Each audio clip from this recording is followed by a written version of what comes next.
All right, you're good. Are we live? We're live.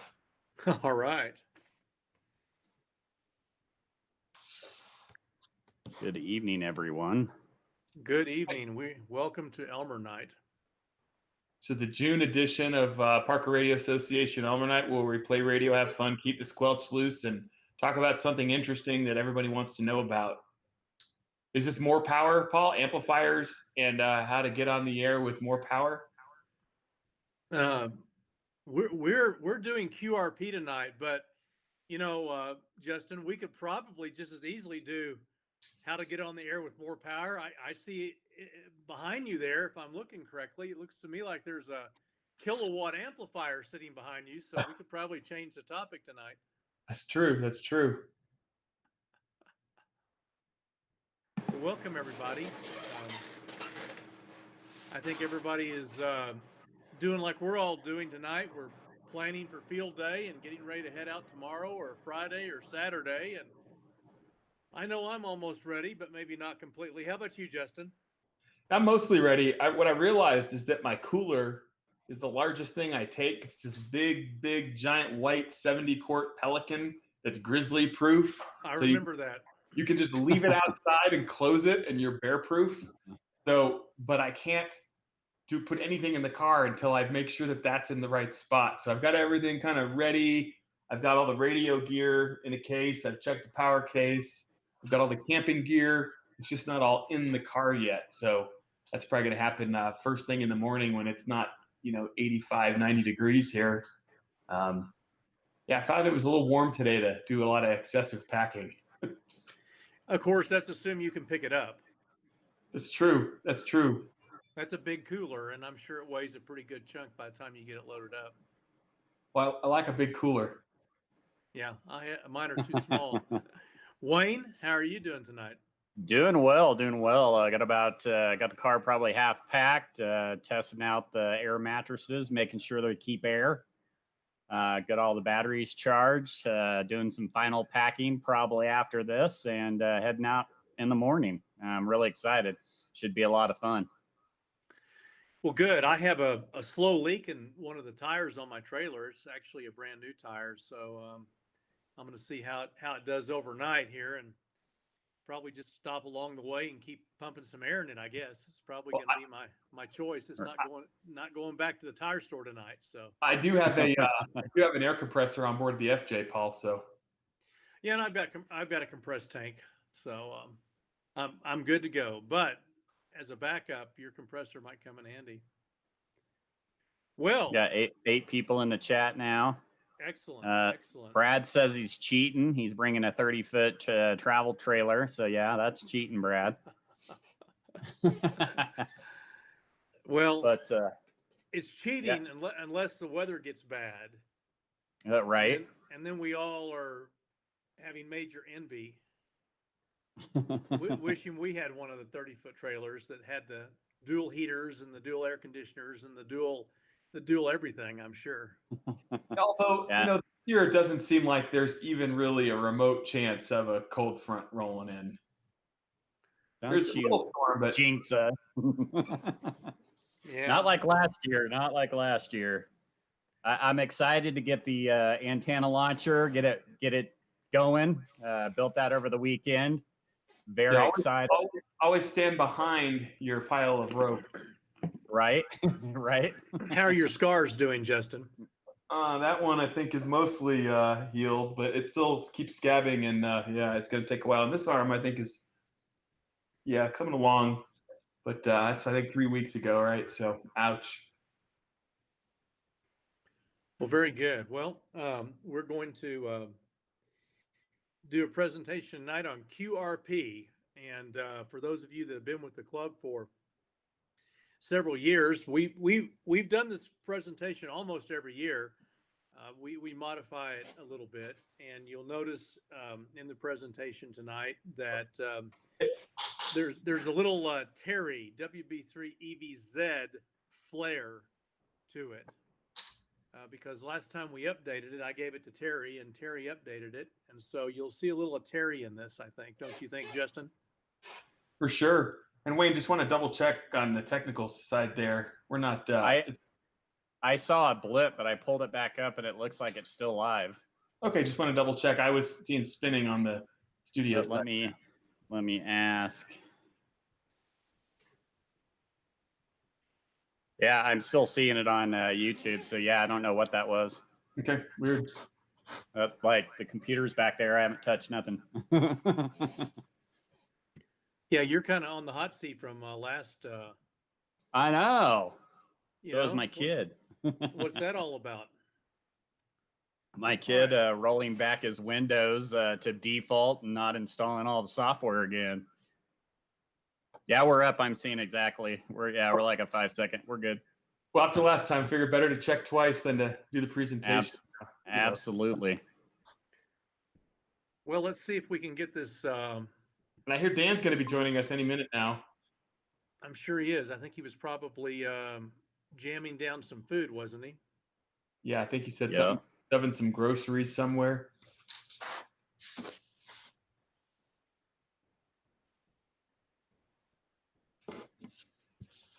Oh, that's not it. That is not it. We see the enjoy our most amazing hobby. Well, that's good enough. There we go. Oh, that's the wrong presentation. No, it was the last. It was the last slide. We could go back. Oh,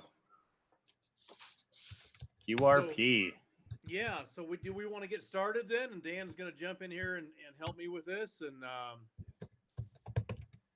yeah, Brad's asking if this is on Qrp. Where's Ray? Well, wait a second. He doesn't have the Henry amp anymore, does he? No, I do.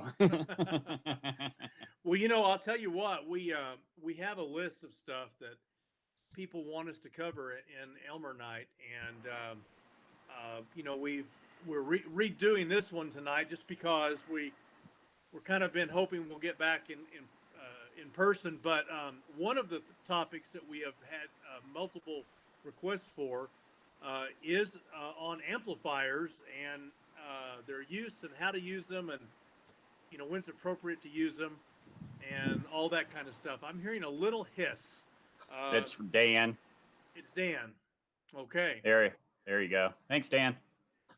Well, I'll tell you what, let's get started here tonight. We're going to go through this presentation on QRP radio. I don't think anyone's seen this presentation because I think Terry updated it after the last time we used it. So if it's familiar to some people, it'll be a refresher for you. And if it's not, then feel free when we get done. Well, during the presentation, just go ahead and ask any questions that you have via the chat, and then we'll get some answers to those questions when we get to the end of the presentation. So the first question is, and not everybody may know this answer. You may think you know it, but what is QRP?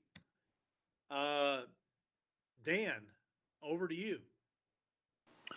All right, Paul. Well, thanks. I appreciate that. So way back when, you got to think amateur radio is over 100 years old, and QRP was originally meant to tell a fellow operator to reduce her power.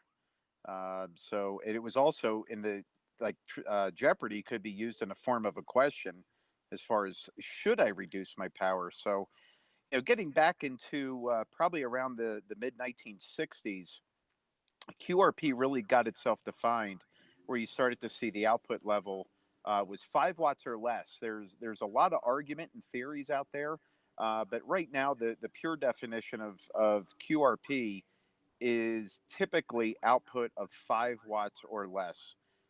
Some people who operate 10 watts or even 15 watts may say they're QRP, but right now the purest sense of the definition certainly drops QRP down to 5 watts or less. And remember, part of our Part 97 rules out of Part 97.313A is that we have to ensure that we're using the minimum transmit power necessary to carry out the desired communication. So that Part 97 rule repeats itself on a lot of tests that come through. So keep that in mind. We always want to use the minimum transmitter power necessary to carry out the desired communication.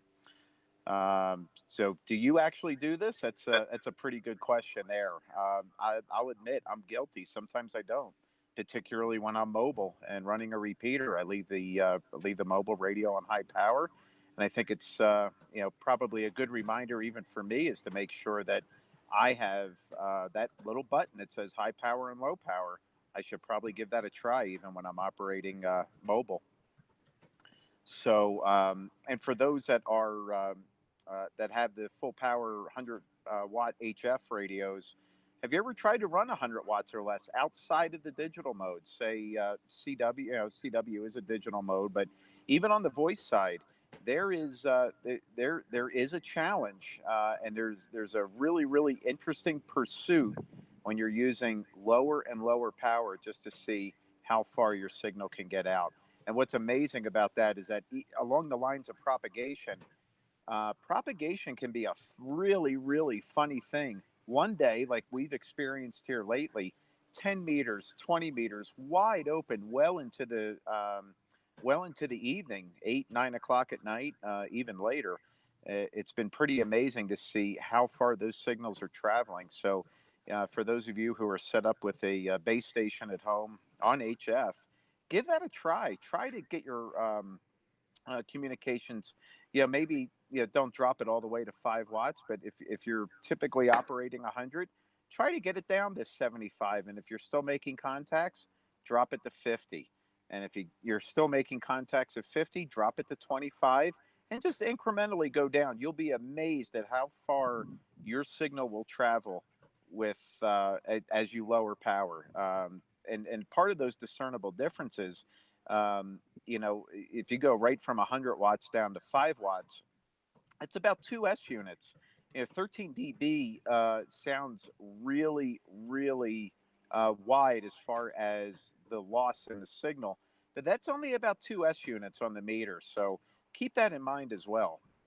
Now, there's also another group called the Qrpp operators. Those are operators that are below 5 watts, and they have had real good success. And what's really amazing about that is that if you're operating 4 watts, 3 watts, 2 watts, some people are even operating HF in milliwatts. A lot of the SOTA activation, so Summit's on the air, some of those guys and gals that operate SOTA, they're operating 3 watts, 2 watts, and sometimes 500 milliwatts or a half a watt. And they've been able to accomplish some amazing things, not only because of their elevation, but their antenna efficiency. And being able to get 1,000,000 miles per watt is absolutely doable. Here locally is the Colorado Qrp Club, and they are routine winners of Class 2A in the battery category, which will be 3A this year for K0 PRA. And they've placed first overall upon several occasions, regardless of the number of transmitters. So even though you think Qrp, boy, I'm only going to make a handful of contacts, don't discount it. Qrp is an absolutely fun, exciting, and it's a cool pursuit to try to operate with low power out. So good stuff there. So if you haven't tried it, give it a try. It's something that can be pretty remarkable, and it's just another avenue to make ham radio a lot more fun. Okay, thanks, Dan. So, so why Qrp? I mean, what does everybody really get excited about Qrp? I mean, there's a lot of people in the amateur radio community throughout the world that, in some cases, only run Qrp. They don't even have a radio that can transmit at 100 watts, like Dan mentioned on the last slide. So, why Qrp? Well, we've asked several people, and we got some answers to the question, and we took those answers and we put that in this particular slide. So these are actual answers that people gave us, and some reflection a little bit as well on being a Qrp operator myself.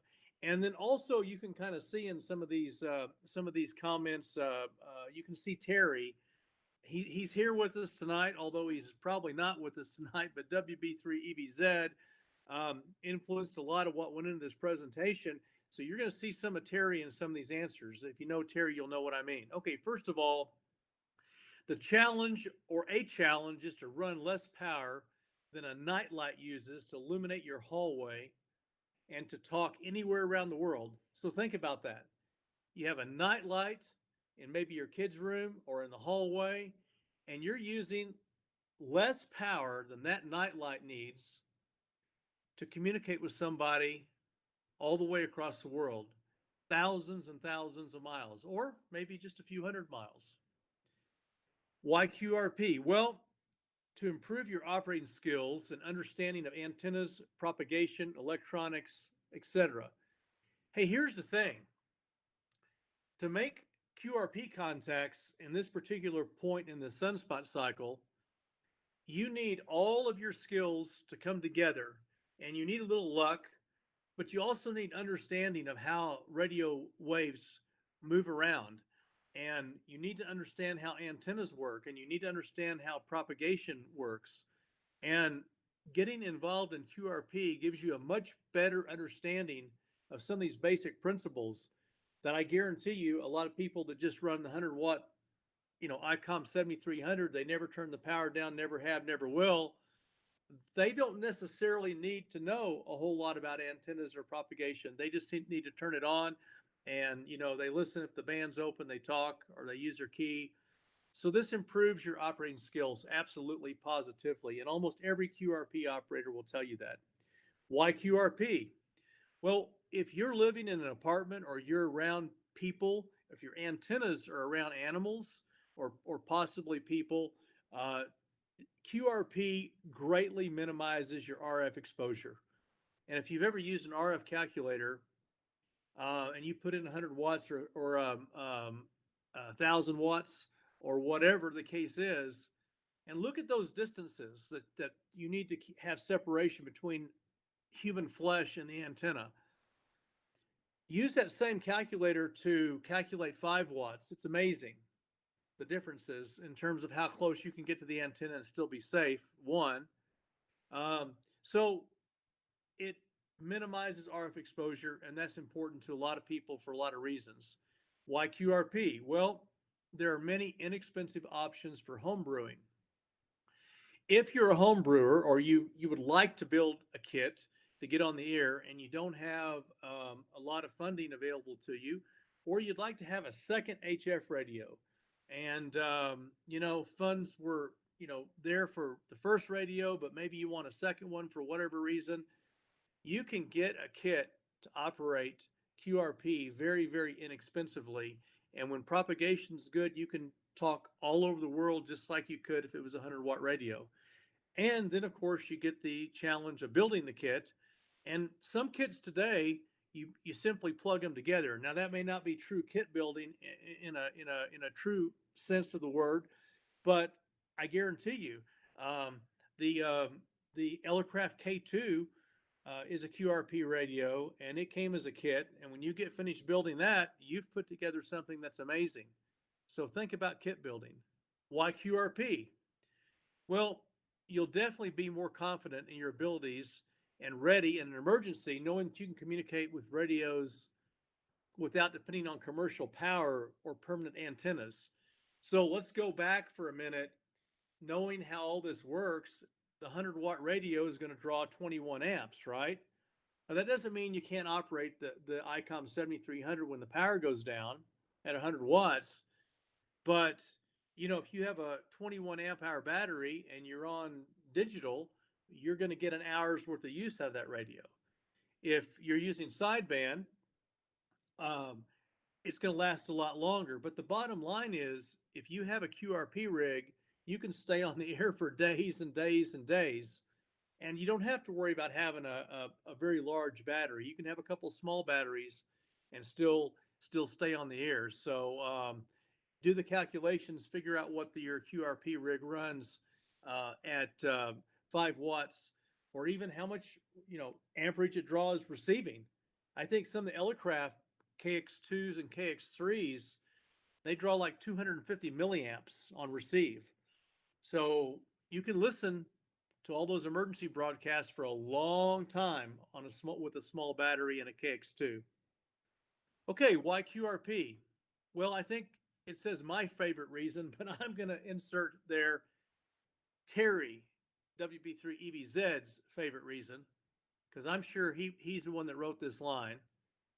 QRP opens the door to operate portable anywhere, anywhere. Hiking, backpacking, on vacation, at the beach, in a hotel room, anywhere. Now, I don't do backpacking anymore with radios. I used to do some of that, but I operate my QRP radios portable on top the picnic table in the campsite. So there's a lot of ways you can operate a QRP radio, but because they're usually small in a lot of cases, and because they are easy to fit into a backpack or whatever, you can take them almost anywhere and set up a station. Now, Dan also mentioned on the previous slide about, hey, taking your 100-watt radio and turning it down. Well, that's fine too. If you're at home, try that. I've made contacts before, DX contacts before. The last one I remember that I did this with was a guy in Germany, and I worked him on 100 watts, and we were having a QSO, nice little chat, and I went down to 50 watts, and I said, "Hey, can you still hear me?" He said it didn't change the S meter. And then we went down to 25 watts, and it changed it a little bit, but I was fully readable. And then we went down to 10 watts, still fully readable. Somewhere between 5 and 10% on my 7300, he was not able to hear me anymore. Totally amazing, right? I'm using 100 watts when I could have been using 15 watts or 20 watts and making the same communications to Germany. So anyway, QRP is fun, whether you have a QRP radio like a KX3 or a kit that you built.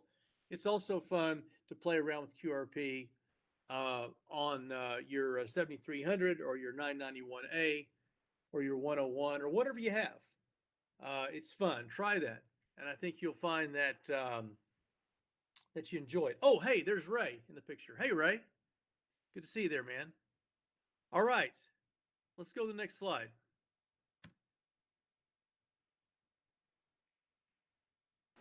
All right, so jumping into this, a lot of people said, well, what are the best bands to use? So in QRP, typically the 40-meter band is the most popular, and it seems to be open somewhere all times of the day. Now, even in particular, now here we are going into the end of June, July, 40 meters will remain open well into the day, late morning, early afternoon, but particularly as you get into right at the gray line. So right at sunset and going into the evening, boy, 40 meters certainly comes alive.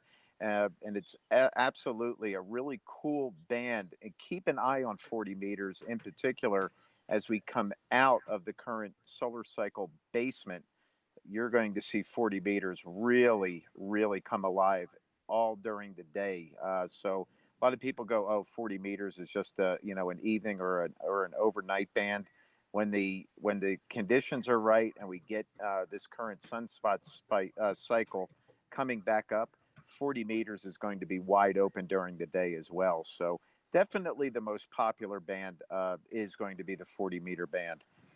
From the next one, 30 meters is also a really good option. Now, for you contesters out there, stay off of 30. It's not you can't contest there like you can the rest of the WARC bands, but keep in mind that on 30 meters, power is limited to 200 watts pep out for all people, and that really levels the playing field a bit.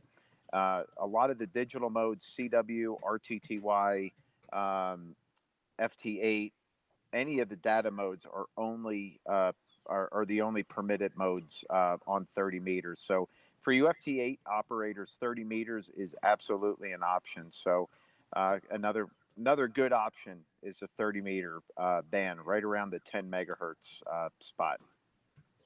Now, as far as antennas are concerned, 20, 17, 15, 12, and 10 are all smaller form factor antennas, and they're really, really good choices to get some good propagation going. Antenna, when it comes to QRP operating, like Paul had mentioned, you may do QRP operating from a picnic table or a desktop, but for you backpackers and hikers, or even some of you that are active in SOTA activations, one of the key things that is absolutely critical is weight, weight, weight. So if you have these big, elaborate, long,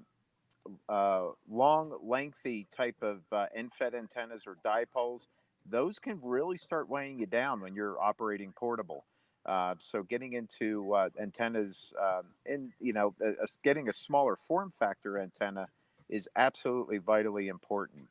Again, just for those reasons, you don't want to lug so much antenna up that you're straining yourself while you backpack. But 20 meters in particular can get really interesting in the evening. So you can have a basic end-fed antenna resonant on 20, little over 30 feet, and you're going to be in good shape.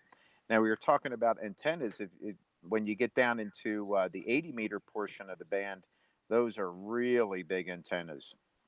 And if they're smaller, they're not very efficient. So in other presentations, you may have heard Paul mention when people say, what's the best type of antenna to put up? Paul will say, the more wire, the higher up, the better off you're going to be. So keep that in mind. Now, this time of year, and I think some people have had a taste of this here recently, don't forget, especially you technicians, don't forget about 6 meters, 2 meters, and 70 centimeters, particularly on sideband and even FM voice.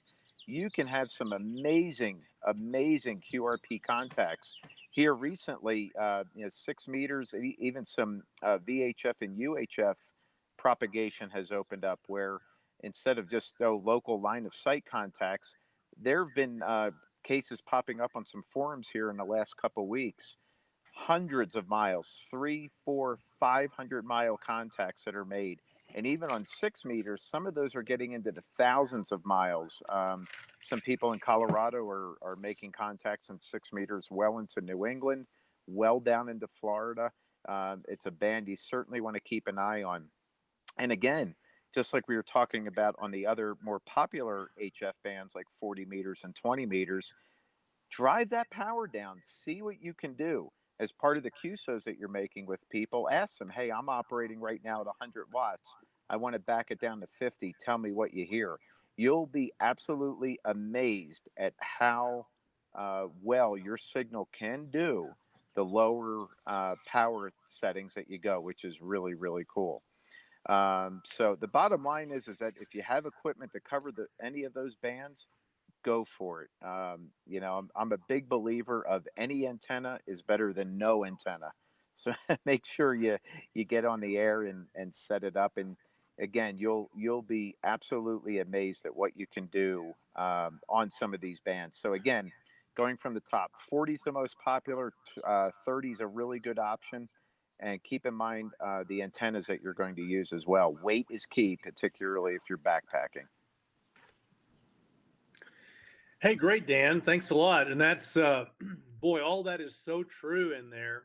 Everything in the slide is absolutely right on the money. Let's go to the next slide. Okay, so I'm probably not qualified to go over this slide, but I will. And on QRP, CW is king. So why is that? Well, you can build a CW transceiver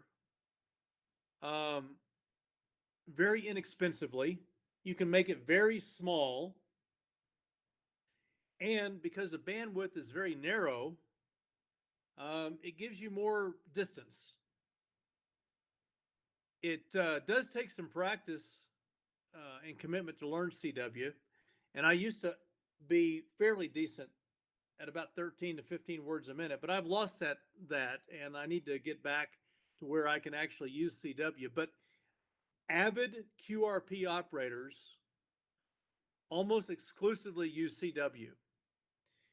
Terry, who we've mentioned before a couple times, WB3EBZ, has a paddle he straps onto his leg, and he drives around for work, making hundreds of CW contacts a year, running QRP. And so QRP and CW, they go together hand in hand.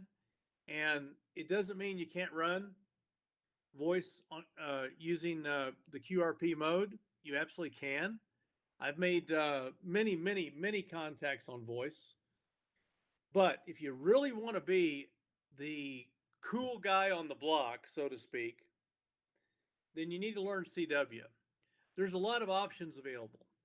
There's online options. There's still CDs out there. There are all different types of applications. And, you know, when I got my license, I had to learn code to get my license. You don't have to do that anymore. But there are more and more hams every single year that are running CW. Not because they had to learn it, but because they wanted to. And then, especially if they're running QRP, 5 watts or less, they will be able to make contacts when people that are running a much wider signal on sideband absolutely positively will not be able to get through. So think about that. I think Terry will tell you that being a CW operator is something to be proud of, and it's something that does take time. I was hoping in my retirement here the last few months I would have more time to learn CW. I haven't yet, but I will. I will take the time. I will find the time. And I think most people say 15 minutes a day. And again, there's all types of options available. There's the online CW Academy, a lot of applications. So give it a shot. I think you'll find that if you're using CW on QRP, you certainly will make more contacts, especially during this particular time in the sunspot cycle. Okay, but let me just also mention sideband. Sideband also works, no doubt about that. And nearly all of my QRP contacts have been sideband. I'm going to throw this out and say N0AD, most of his contacts on QRP have been sideband. Yep. Absolutely. But, you know, when the bands are open and propagation is good, CW is still king, but sideband does also work, and you're going to use a wider bandwidth. Now, here's something that most people in the QRP world are kind of allowing for. I'm not sure it's a rule. I don't think any of this is a rule as such. It's not a Part 97 rule or anything like that. But most people now are saying that QRP at 10 watts or less is still QRP. And if you're using sideband or voice, and the reason that's happened is because we've had the influx of the KX2 and the KX3, and now a couple other radios that have popped up on the market as well that come from the factory set up for 10 or 12 watts. Even a couple of the Chinese radios out there now are set up out of the box for 20 watts. So there's been an agreement, a loose agreement, that if you're working up to 10 watts output, then you can consider 10 watts using sideband still QRP. And basically 10 watts output on phone is allowed since the average power on phone is much lower than the peak envelope power, the PEP with the human voice. So basically, you know, there's a little exception here. It's always been 5 watts or less, but on voice peaks, you can probably go to 10 watts, but you're still going to be somewhere in between that 5 to 10 watt range. And so now, if you want to get one of these newer radios that does give you up to 10 watts output power, that's good. I think that's really good. And I think the fact that the QRP groups and clubs and aficionados have now accepted 10 watts on sideband using voice is still QRP. And I think that's helped the hobby a lot. I think it's a small step, but I think it's made a big difference in the number of people that are getting out there and actually getting QRP radios. Now, is there really a whole lot of difference between 5 watts and 10 watts? No, there's not. But maybe that's a psychological thing. Maybe that's a psychological thing. What do you think about that, Dan? You know, Paul, you bring up a good point. I think one of the things that a lot of people have to keep in mind, particularly on voice, just because your radio is set at 10 watts, you're not transmitting at 10 watts. The voice, the human voice is not as efficient, say, as a CW signal. So on your KX2s, your KX3s, or your Zygu G90s, whatever portable radios you may be using, if you have it set up at 10 watts on CW, you're going to put out 10 watts. Now, if you're operating sideband and using voice and you have it set at 10 watts, your voice is not as efficient. So what ends up happening is you're probably going to be right around the 5 or 6 watts out. There may be some peaks that may get you up to that 10 watts, but on average, you're going to be right around that 5-watt level. So that's one of the reasons why the QRP community absolutely will embrace your setting at 10 watts on voice is still good QRP. Yeah, absolutely. And I'll just cover this digital slide, then I'm going to throw it back over to Dan for the next one. But hey, don't discount digital modes on QRP. We have quite a few club members that, and I remember Winter Field Day. I remember Brian, FBS. He's running a Yaesu 818, or no, it was an 817. It was an older one. And there he is with a small tablet and a battery, and he's running FT8. And I was thinking, wow, that's cool, because he's making lots of contacts. Because remember, you don't necessarily need a lot of power to run some of the digital modes. As a matter of fact, a bunch of digital modes are optimized for low power. That's how they came about. That was the whole reason they were designed. So FT8 may be a little bit of the exception with people running a lot of power.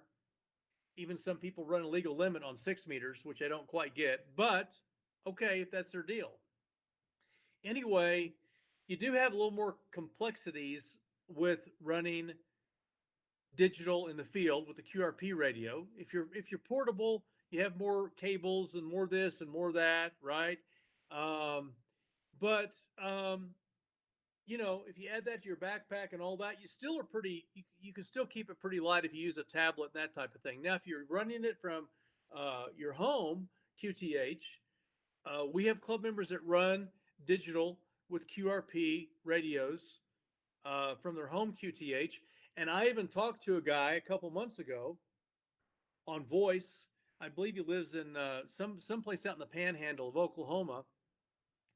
And he does 100 watts and he has an amp and he does all kinds of things. But he's never, ever, ever made an FT8 contact with anything other than 5 watts. And he has thousands of contacts. But that's just his thing. He's like, I don't need more power. And he loves to work Australia and he loves to work Europe on 5 watts using his QRP radio. So anyway, give some thought to that as well. Don't just simply rule out digital with QRP, because it is absolutely a possibility. And again, the comment on the bottom, old school, if you're backpacking with some of this stuff, paper logs, CW, sealed lead acid batteries, and simple antennas. So that's just kind of goes along with the whole backpacking thing. Okay, Dan, back to you. All right, thanks, Paul. So, you know, one of the things to also keep in mind, to kind of go back to a couple slides before, Paul brought up a great point. When it comes to CW operating, it takes a great deal of commitment and practice. Practice absolutely makes perfect for CW. I'm in the same camp as Paul. My CW skills have gotten absolutely rusty. I mean, break out the WD-40 in order to bust the rust off the nuts and bolts of my CW operating. But here was one of the cool things that happened to me this past week. So back in 2006, I had sent a QSL card to a operator that I had made a CW contact with on 15 meters in Bosnia Herzegovina, and never heard anything back. This week, I actually got the confirmation on Logbook of the World. So, woohoo! I thought that was pretty cool. And seeing that confirmation come across on Logbook of the World gave me the CW bug again. And as Paul had mentioned, there are all kinds of resources that are out there that will help you learn code.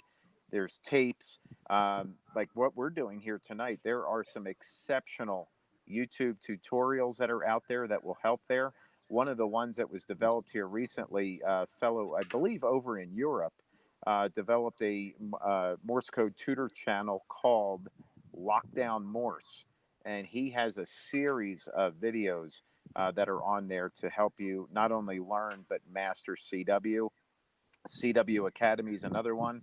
Long Island CW Club is also another very popular one. The Long Island CW Club, what they've done, they've actually embraced very similar technology to what we're doing, and they have classroom environments where they use Zoom. What's really neat is that they actually space out some of the age groups that are in there. So they're teaching elementary school, middle school, high school students, as well as adults, everything about CW, which is pretty cool. Well, kind of getting back into this, let's not forget the joys of operating 5 watts or less, particularly on simplex, using VHF and UHF from our foothills. We have some of the most amazing geography right in our own backyard here in Colorado. So taking a little trip up the hill and line of sight goes a long way, particularly from Mount Evans or Pikes Peak. Every weekend I listen to, on Saturday mornings, I'll listen to the national calling frequency on 2 meters, 146.520. Inevitably, every Saturday, there is somebody up on either Pikes Peak, Mount Evans, or one of the other hills that are up there, and it sounds like they're sitting right next to me. Don't discount what FM contacts can do, VHF and UHF. And these gentlemen are either doing it with an HT, and some will actually bring some directional antennas, or like a Yagi. They're small, they're lightweight, they're easy to transport. But again, don't discount the if you're a technician and you're studying for your general, hopefully, don't think that QRP is just for HF. It's not. You can absolutely exercise your technician privileges on VHF and UHF and make some amazing long distance contacts with just an HT. Again, height matters. So the higher up you are in elevation, say you're a real good climber and you get to that 14er, drop a few calls out if you have your HT with you on the national calling frequency on 2 meters, 146.52. I will almost guarantee you're going to make a bunch of contacts when people know where you are and how far your signal is traveling. It's really, really cool. So you can have an absolute blast with just a handheld radio and a rubber duck antenna. Yeah, very true, Dan.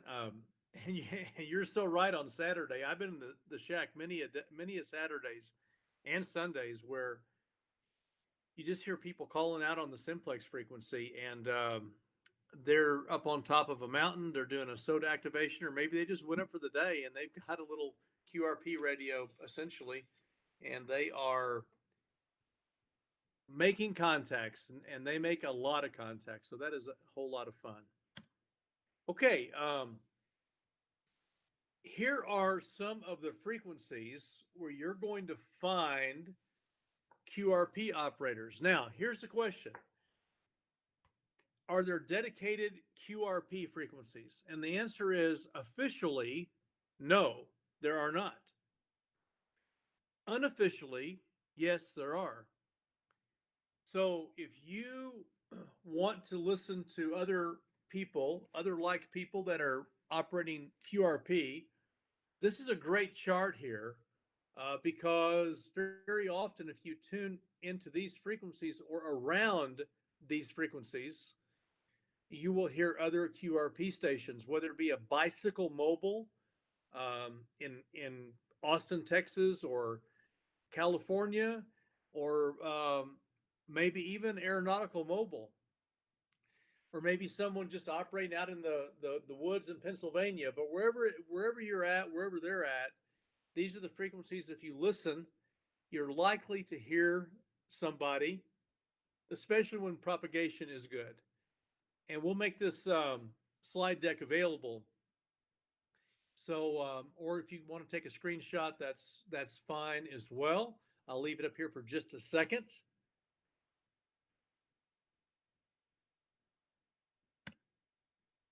Okay, so let's talk a little bit about gear. And I think Dan and I are going to kind of do this one together. Dan, I'll take the first one and you can take the second one, and we'll just go on like that. How does that sound? That would be perfect, Paul. Okay, so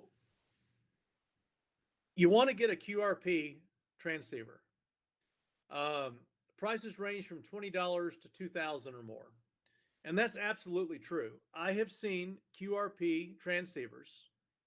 Now, they were kit radios that somebody built, and they decided to move on to something else, but they were built, they were ready to go. All you had to do was put power to them for as little as $20 at Hamfest.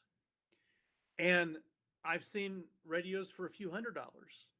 I've seen quite a few in that $700 to $1,000 range, because with the company called Qrp that came on the market, well, they started building a lot of really, really cool QRP rigs. And so now you can find radios in that price range all day long with phenomenal capabilities. And then if you decide, well, I just want a KX3 and I want a new one, I want a warranty, I want an antenna tuner in it, I want a 2-meter module in it, I want a roofing filter in it, I want a couple spare batteries, and that's about it. I don't think you can get anything else for $2,000, but for $2,000, you can get you a brand new KX3 from Qrp, and you will never be disappointed that you picked up that radio. I guarantee you. And there isn't a net that we ever do as a club.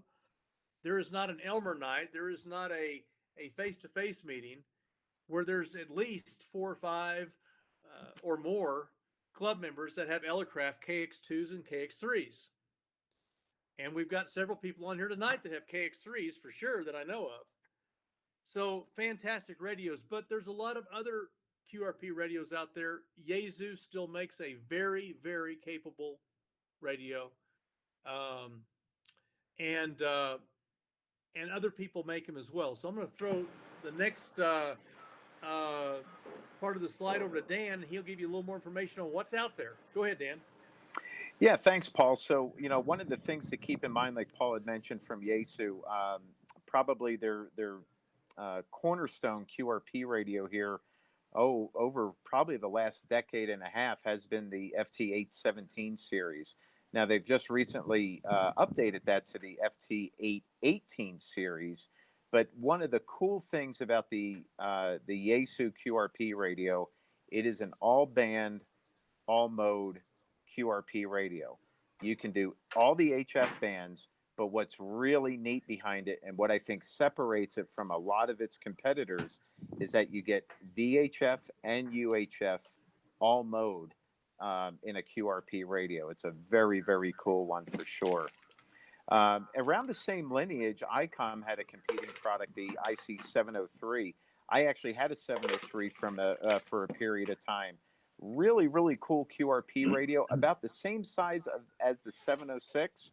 But again, it only put out, I believe it put out 10 watts. I don't think it just put out 5. I believe it put out 10. It's out of production. It's been out of production, probably for the last 10 years or so. But they are readily available on a lot of the online markets, like the QRZ classifieds or swap on QTH.com.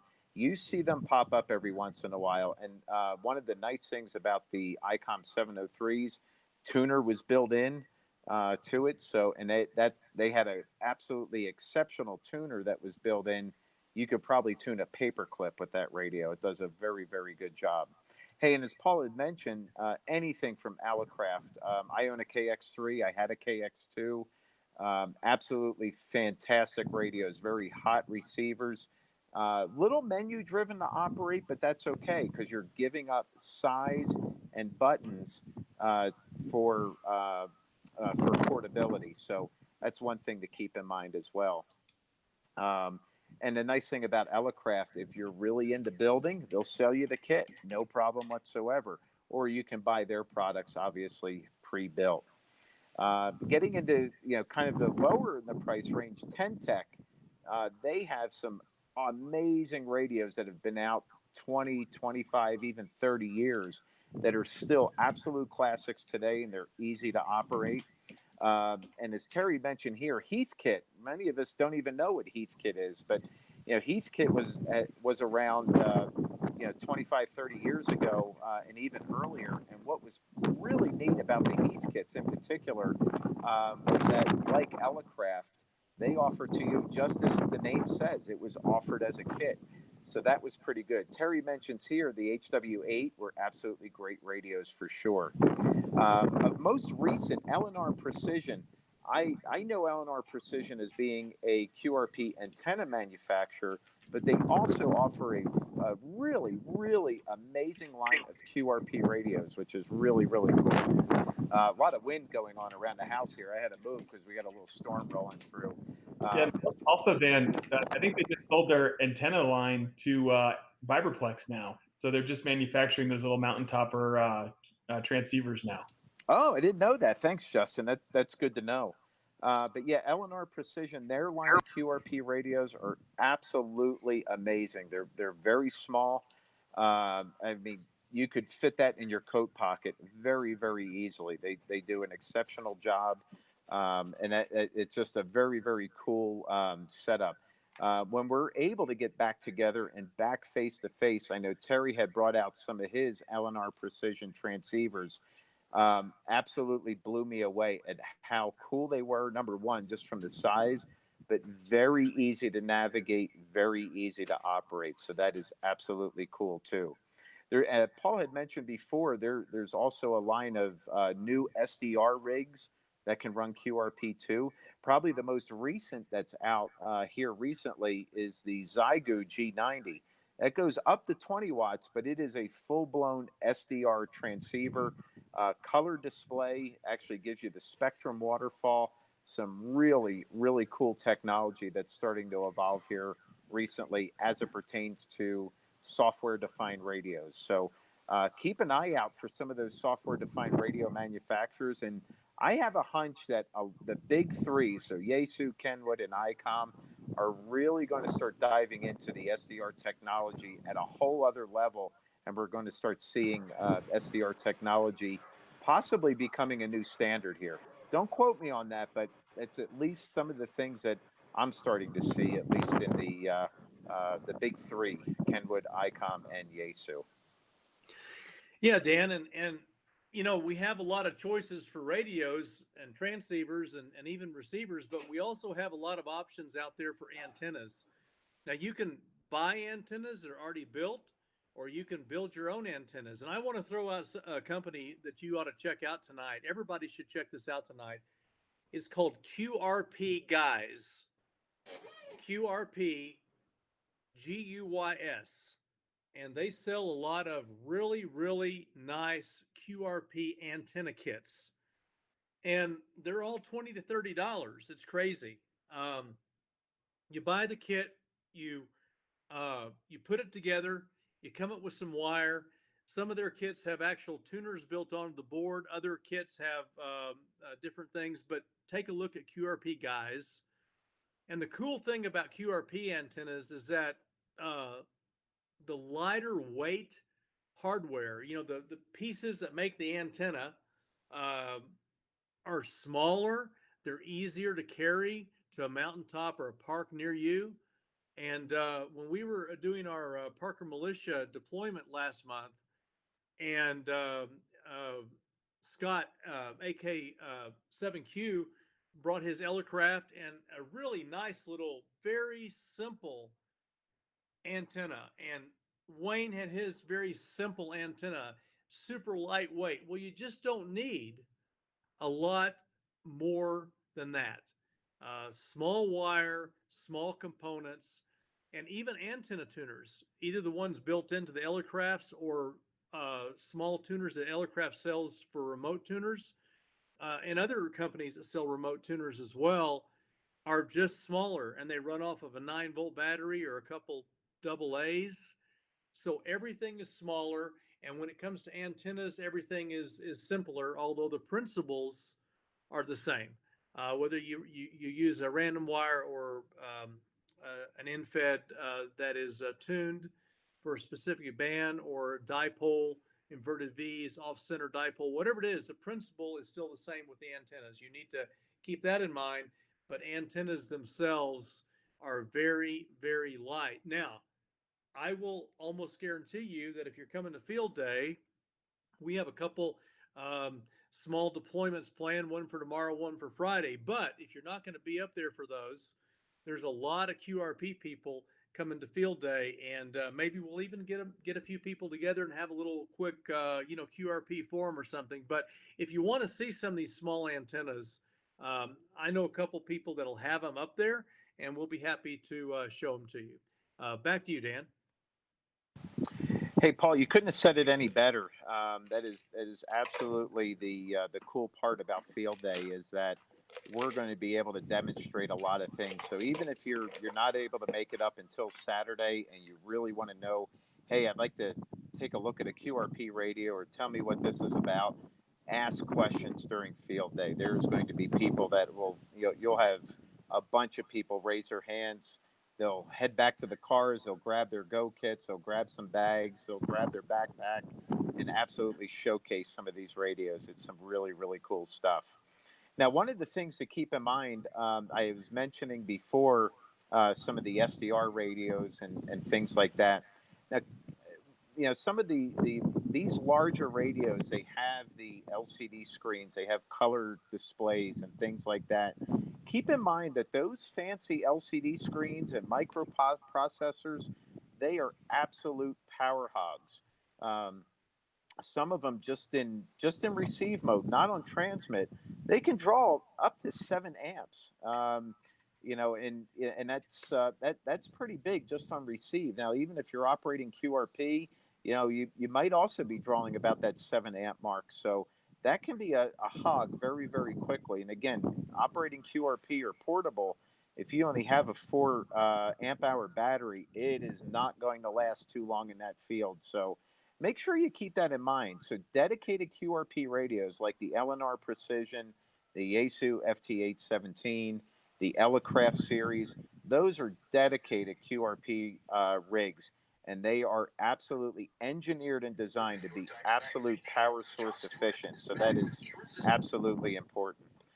So at home, when you're operating, not a big deal. It's absolutely not a problem. 5-watt QRP rigs are going to draw an amp or less on transmit, and some well below 100 milliamps on receive. So turn that power down and jump into some low power operation. I think it's absolutely a necessity. Kind of like when we talk about, getting to learn the ham radio buffet, getting into digital modes. You just don't turn on the digital mode and you go. You have to learn about the software. You have to learn about how to operate. You have to learn about your power settings, your ALC settings. The same holds true with QRP. Typically, it's not just turn the radio on and go. You have to understand your antenna. You have to understand your rig. You have to understand your battery. Those are all really, really important factors. So again, turn that power down and jump into QRP. If you're a full power type person, give it a try. It may get frustrating. I admit QRP sometimes gets frustrating for me, but it just takes that one contact that you make that changes the day. Yeah, absolutely, Dan. So you've got smaller radios, smaller transceivers, smaller, lighter antennas, smaller, lighter batteries. And if you want to do some backpacking with it, talk to some club members that do that. They will absolutely absolutely give you some of the do's and don'ts. I was talking to one of our members the other day, and he said, I love wire antennas. I love wire antennas. I love dipoles. But when you're someplace in New Mexico that doesn't have any trees, you better have a vertical antenna with you. And I thought, yeah, you're absolutely right. And but there's all kinds of things out there, and every year it seems like there's more and more people offering QRP products because it's the fad, or it's the thing right now in ham radio. It's really um, amazing how much equipment is out there, and it's only going to get better because the bands are only going to get better as we come out at the bottom of the sunspot cycle. QRP is going to be absolutely the top operating mode. I guess is not the right word, but certainly you're going to see a lot more people operating QRP when propagation gets really good. All right, next slide. Well, I'll tell you what. If you've never built a kit, you absolutely positively should try a QRP kit. And again, some of these kits are a little more complicated than just plugging in boards, but not much, right? The surface mount devices are already on the boards. Um, the things that are bigger and easier to solder are things typically that the ham is asked to do themselves in a kit. And when you get done with a kit, there's just the pride of workmanship, the pride in the fact that you accomplished something that you built yourself. And I built numerous kits over my amateur radio career, and I have absolutely loved every single one of them. And most of them worked. Not all of them, but most of them worked. But anyway, the other thing about kits is that it reinforces radio theory. It teaches you how components function. Uh, you may have to wind your own component. You may have to uh, solder multiple things to one pin, but when you get done, it all adds to your knowledge of how the component works. It builds your soldering skills, and that type of thing. But you don't have to jump right into a QRP transceiver kit. And probably I would not recommend that unless you've built kits before. What you can start out with are other kits that are available that are geared for the amateur radio community. And you can build dummy loads, SWR indicators, keyers, audio filters, power meters, digital frequency counters, battery monitoring devices, solar charge controllers. There are all these kits that are available and more. Quite a few more that are not listed here. And we also talked about the QRP guys wire antenna kits. I can't tell you how many of those I've built and and Randy have built. I think one month we bought everything they had. Um, so so buy a kit and learn to put the components on it, learn to solder it, learn to plug things in correctly. And when you get done, you'll have something you can use, and it'll push you to that next step to buy something that's a little bit more complicated. Um, so again, when you're looking at all these different types of kits, don't forget there are antenna kits out there, and or you can just build your own antenna. We've got a couple club members right now that are building their own balance, their own unans. Um, they're wrapping the wire to build the transformer. They're doing everything themselves. But when they get done, they're going to have an antenna that can be used for QRP, or in some cases for full power as well. Some of the companies that make kits are Oak Hills Research, Hendrix, MFJ, Small Wonder Labs, Wilderness Radio, and the QRP kits, QRP guys, Precision LNR, and on and on. Dan mentioned a couple as well. So try a kit out. Again, try an SWR indicator, try a keyer, try something that you can build that is simple. And once it's done and it works, you're going to be amazed, and that will give you the encouragement or the whatever that you need to go to the next kit. And sooner or later, you'll build your own QRP transceiver, and you'll have that on the air as well. Yeah, so as Paul had mentioned, I think one of the key things is you're taking the theory that you learned in studying for, the various amateur radio exams that are there, and you're putting it into practice. That is one of the cool things about building kits. A couple years ago, I had rebuilt a Hallicrafters receiver, a shortwave receiver.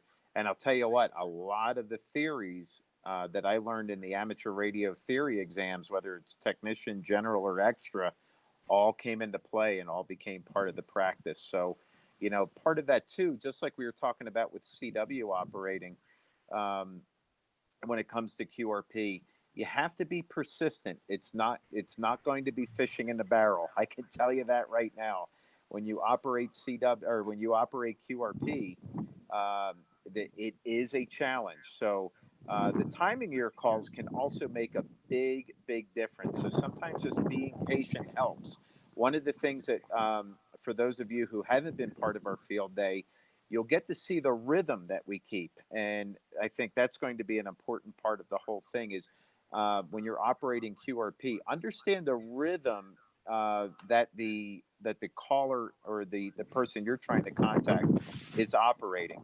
You may very well see that he waits for maybe people towards the end of the pile up to acknowledge. Maybe he's looking for the first couple characters. Maybe he's looking for whiskey 0, or maybe he's looking for kilo 0, or maybe he's looking towards the suffix of the call sign. He may be looking for KEG. He may be looking for AD.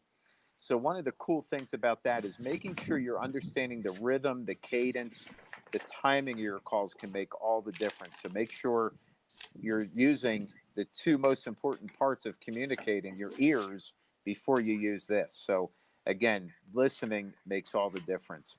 Part of it too, again, and part of that persistence and patience, understand what you're up against as it pertains to the propagation. The time of year, is it winter time? Is it fall? Is it summer like we're in right now? What time of day is it? Like right now, we're getting pretty close to the 8 o'clock hour here, Mountain Time. What are the best frequencies to use at the end of June at 8 o'clock at night? Those are all important things to understand when you want to operate QRP, because that's going to determine how you're going to do it, or maybe what bands you're going to use as well. And also antennas. It says here you need to understand antennas, and that is really important because the angles of your radiation, the efficiencies of those antennas, what direction your signal is headed, are all very important factors. Without understanding the efficiency, the angles of radiation, how that signal is directed, your QRP operating can get frustrating pretty darn quick, because you may be hearing somebody come in at 10 over on the S meter and you go, wow, I'm going to be able to operate them, and you can't, or you're going to be able to contact them and you can't. A lot of it may come to your antenna setup. It's not the radio, it's not the battery. It may very well be the antenna setup. So that's going to be pretty important. As we all know, the understanding of feed lines, tuners, and knowing what their limitations are. Just because your automatic antenna tuner is tuning doesn't necessarily mean, boy, your antenna is going to do a great job. It may very well not. So keep that in mind as well. So understanding antenna tuners, feed lines, and what their limitations are vitally important. Instead of answering a CQ, a lot of people will start calling CQ, and that, in QRP operating, that becomes pretty important, because you can actually get more contacts. Sometimes there are operators that are checking the band and sweeping up and down, and they will absolutely come to a grinding halt when they hear somebody calling CQ that's a QRP operator. That will absolutely generate a pileup. I think Wayne could attest to that. The times that he's operated QRP, I think he's generated some pileups pretty darn quick. So don't hesitate to call CQ. That is pretty important. Also, like I had mentioned before, the summits on the air or SOTA operators. There are several websites that are really good to keep an eye on to see if anybody is going to have a summits on the air activation. Summits on the air are people who operate portable. They go up to determined hilltops or mountain points or peaks all over the world. And what they're trying to do is not only make QSOs, which is pretty important, but the SOTA group has a point system that they try to follow as well for different types of accomplishments and awards and things like that. Terry had mentioned here his friend Rick, N7HRK, running QRP CW Mobile on 40 meters from Libby, Montana. That's pretty cool. Terry's also a big CW Mobile operator for QRP as well. So, again, if you're not making contacts on QRP or people you were trying to answer, don't be afraid to call CQ. It can be much more productive in getting more QSOs in the logs. Hey, one of the other things that I accidentally tripped over a couple of years ago, I decided, you know what, I'm going to operate QRP from home during a contest. And I did that. I operated QRP from home. And what was absolutely amazed, I made about 15, I think it was 15 or 16 QRP contacts. And I thought, well, that was a valiant effort. I live in an HOA community, kind of difficult to have an absolutely ideal antenna setup, but nonetheless, I have a dipole that is on the side of the house. It's hidden away. The neighbors don't see it. The HOA checkers have not noticed it, so that's a good thing. But what was really neat about that contest, I did it in the winter time. So this was a couple of years ago. I mean, really, as the solar cycle was plummeting. So made 15 or 16 QRP contacts, submitted my log, and I felt, well, okay, this was good enough. Well, good enough turned into like, wow, once the contest tallies were pulled together, I placed number 2 in the nation of QRP contacts during that contest, which was pretty good. And and the person who beat me was also another fellow U.S. resident. So he got the top U.S. award and the top worldwide award for QRP contacts. And in the U.S., I came in second. So I thought that was pretty cool. So don't discount running QRP during contests. Sometimes just one QRP contact can make you the winner of that particular power setting within a contest. So that's pretty neat. And I think we need a drum roll here, Paul, because as Terry has here, the number one tip for all of operating, not just QRP, is. Oh, next. There's no next slide. What? Paul's on mute. Paul, we can't hear you. And I think that's it. Listen, listen, listen. That becomes very, very, very important. Be persistent, listen, understand the cadence, the timing of your calls, all really, really important. So again, we have 2 ears and 1 mouth for a reason, and that really comes into play when you're operating QRP.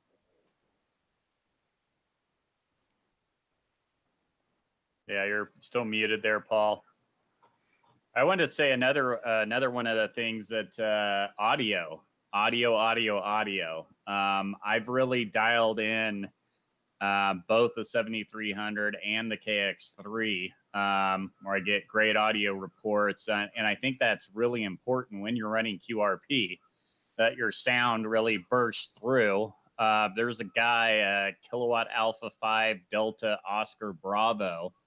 Is a gentleman that lives out in southern New Mexico that actually is on 40 normally in the evenings, that will actually help stations get their audio into the best it can be. It will help you walk through all the settings and dial it in for you. He's a great guy, but yeah, I think one of the things that you definitely have to learn is dialing that audio in and getting it really good to your voice, because the default settings aren't going to be perfect for every single voice that uses the radio. You bring up a good point, Wayne, because like with my Elecraft KX3 or even some of the other radios that I operate, if I operate with a non-OEM headset, like a Heil headset, there's actually some really, really good technical forums that are online where you can actually go to the manufacturer and actually query based upon the headset you have and the radio you have. They'll tell you some of the optimal settings, or at least some very close dialed in ranges. A start.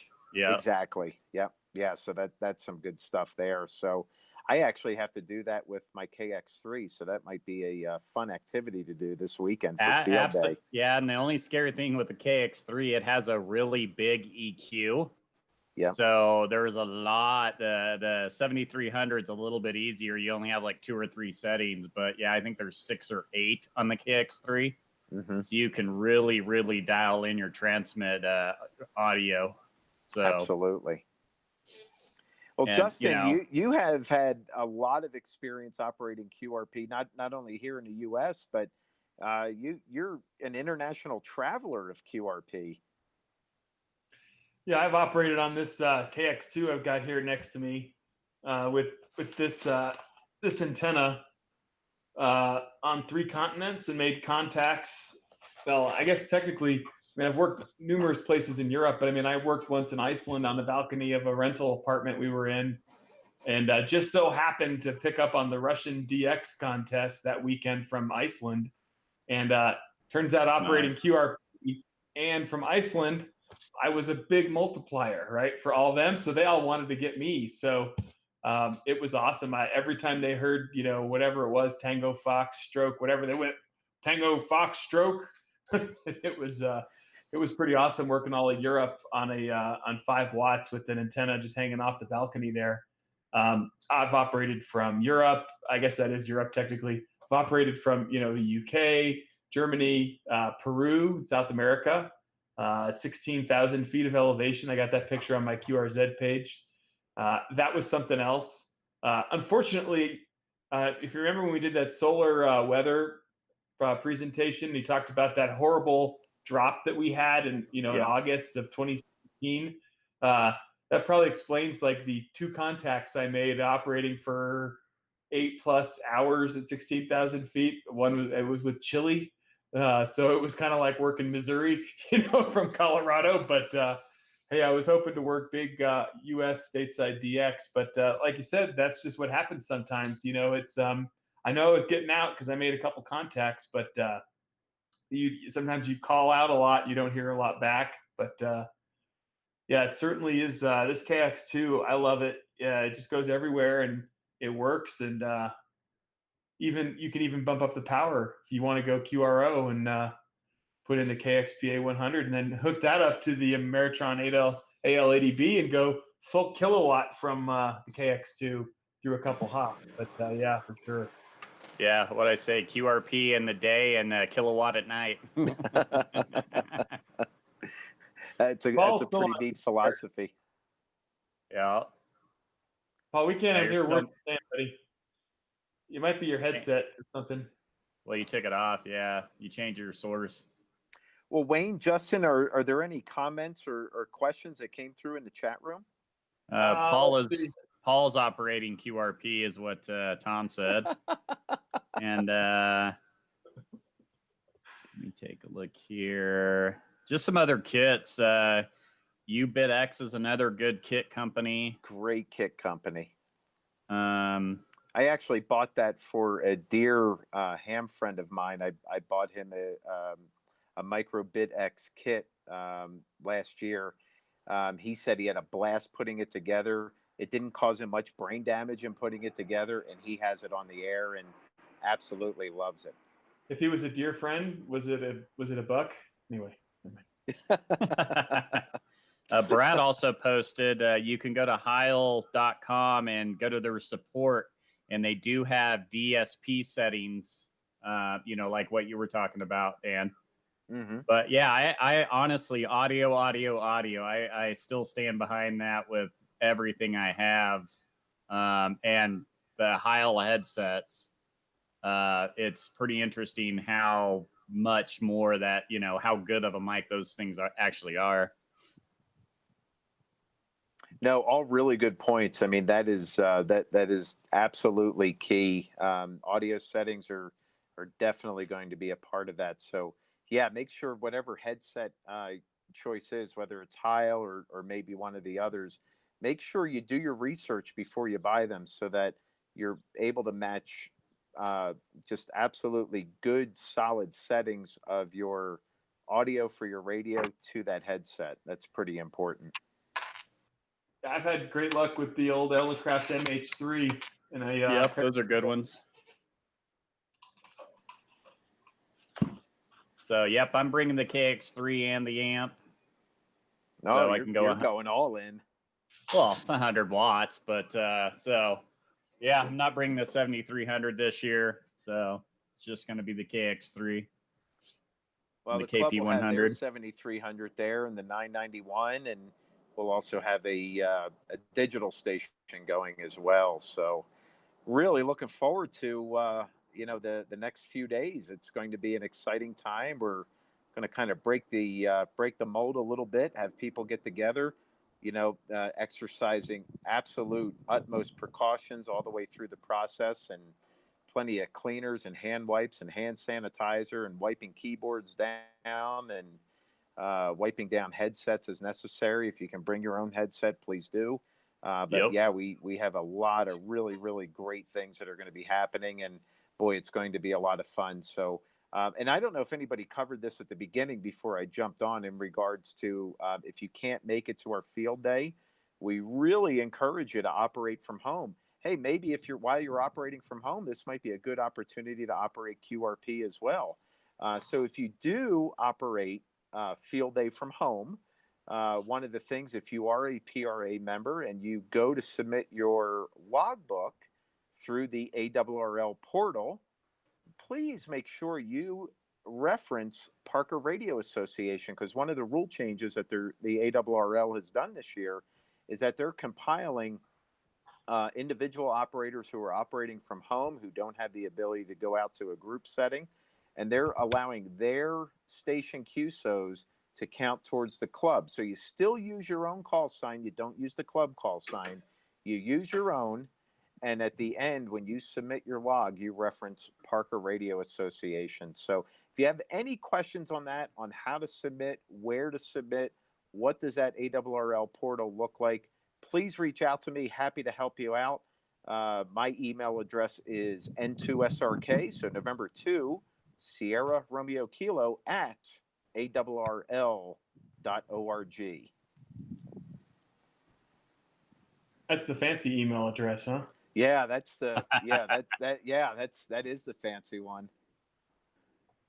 Well, great presentation, guys. I don't know about you, but I'm looking forward to getting some more packing done tonight and getting ready to head up to the campground tomorrow.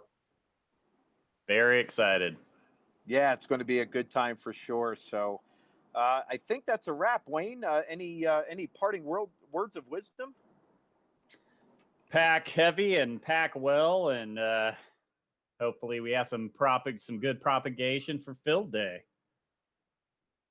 All right, very good. Yeah, it's going to be a blast for sure. Justin, how about you? Any parting words of wisdom? Keep the squelch loose. You couldn't have said it any better. So yeah, that's and stay away from the backside of Jeff's vehicle. Well, you could pay it a visit maybe a couple times. Well, good deal. Well, I want to thank Paul, AC5S, for compiling this presentation. Paul always does a great job in his presentations.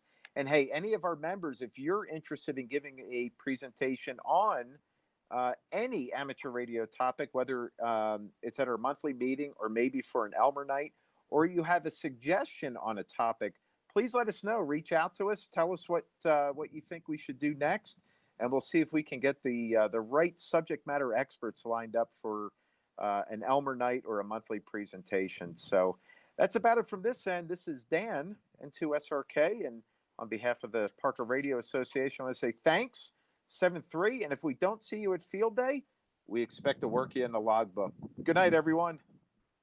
Thanks, everyone.